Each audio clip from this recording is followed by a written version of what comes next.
Hi everybody, this is Marcus at Factory 2, Flint's community makerspace. I'm here to help show you guys how to get a nice vector image trace from a high contrast image. So I made some videos already using photo editing software to get from the photo on the left to the photo on the right. The photo on the left is our original, the photo on the right is a nice high contrast image to trace. You're going to get a nice high quality trace from an image like what we have on the right. And I'm just going to show you the quick ways to do that and do a couple edits and get you where you need to be to start doing some cool stuff with it at the makerspace. Today we're going to be using Illustrator to do that. So here we go.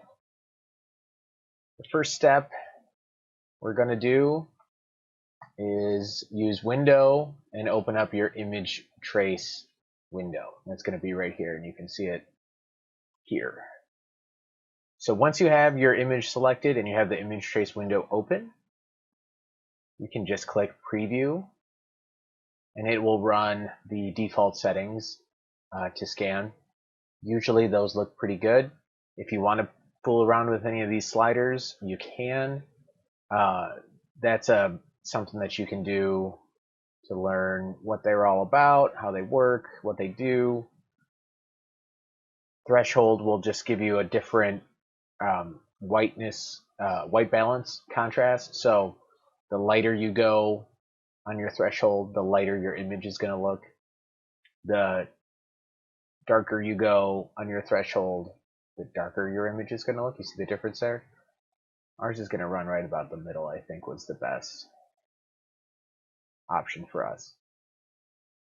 Both paths and corners will do different things to change the amount of anchors that exist in the piece, and that'll be how many points of movement there are. So we don't need to fool around with that too much in this piece. What I do want to play with a little bit is the noise, and the noise is going to be some of the small dots that show up in and out of the composition. I don't know if we're going to be able to see too many of them in here. If the noise is all the way down, yeah, you can see a couple little things in this area and up here in this area. If you push the noise up more, it's going to basically blow all that out. You see we're losing this dot here, and I think there was a little dot up here too. So noise is fine to have in different situations. In this piece, you don't need a whole lot of noise. Actually, I guess we need all the noise, all the way up. So that's going to be where we leave it.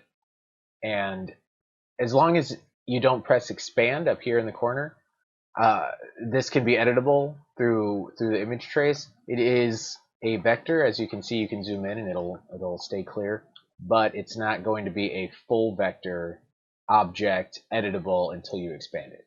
So once you expand it, now you get all of your nodes and all of your stuff to play with. So the first step for me is to just find some parts that I would like to work on. So the biggest spot that I see first is number one, that there's white. So let's just select something that's white. You can see we have the white selection here. You do same, fill, and stroke for everything that's white and everything that doesn't have a stroke, and just delete those. So we're only messing with the black objects. And to do the cleanup work, I usually grab your pen tool, your pen anchor, delete the delete anchor point, and that will just grab some anchors for you as you click and remove them. And chances are you will have enough nodes already in the trace that it just kind of fills in without doing a whole lot of editing. As you can see here, I'm not really doing anything with the handles. I'm just deleting out the nodes, and everything is kind of smoothing out for me. And I'm not upset about it. That's exactly what I want to happen.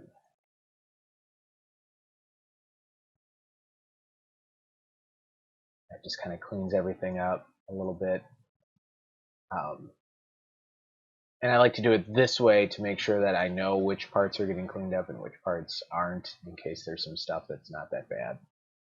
So that is kind of what I want to see there. Looks like there's just a little bit of gunk here in the C. Now that one looks a little weird, so let's just play with that handle a bit. There we go. And just like that, you have a much nicer trace with all the heavy lifting done by the Autotrace, and then you just have to do a little bit of touch-up. Now the next part is to get these feet isolated. Because now that we have the trace, we still don't necessarily want this base on here, right? So the first step that I like to do in a situation like this is just draw with your pen tool kind of where the outline of the feet you think should go. It looks like the pants are going off there, so we'll finish off the pants. And then once you get this line made, make sure you go up over the object, under the object, across the object, and block it in.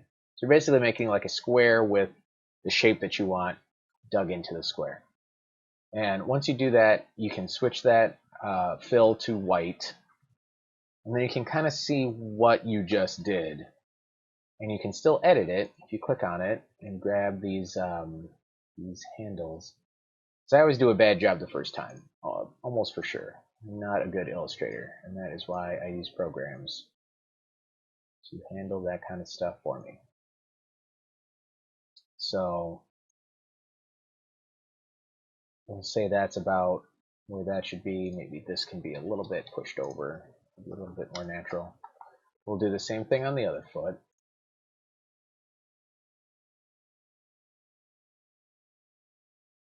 It's not going to be perfect, but we'll get close enough. And then again, all the way on the outside, all the way on the outside, block that in. And then just kind of do the fine tuning afterwards. I did a real bad job there. How about that? That's not the worst.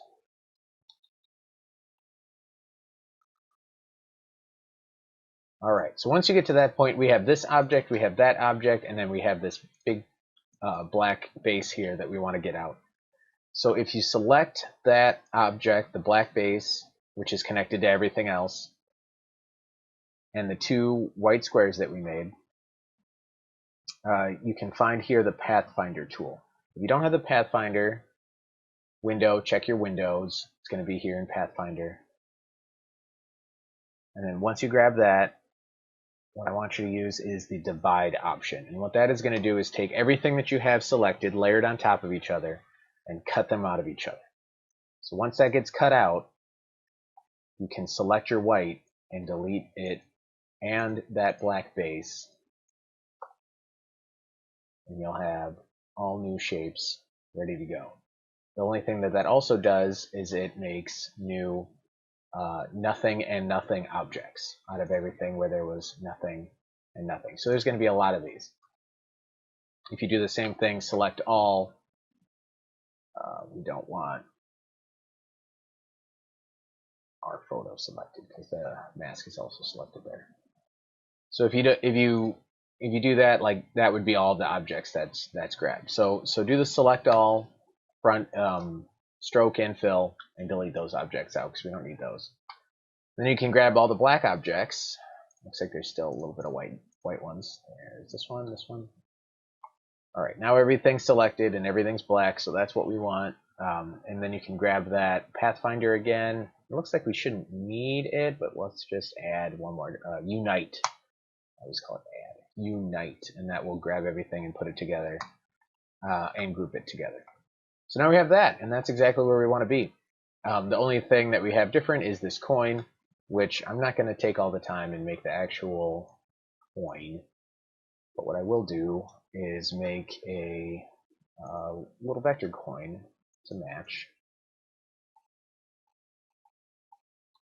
So if you can get something that looks natural in that hand, there we go. Put the stroke on the inside That's what this one is. Stroke on the inside. Fill that in. Grab your font tool. We're going to use a font called Chunk. Does the job for us.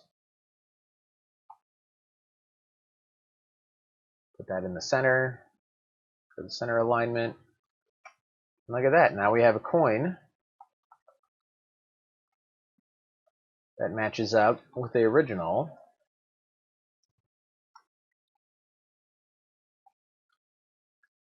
And now we have our own Citizens Bank man rebuilt in vectors to do anything that you can think of in the makerspace.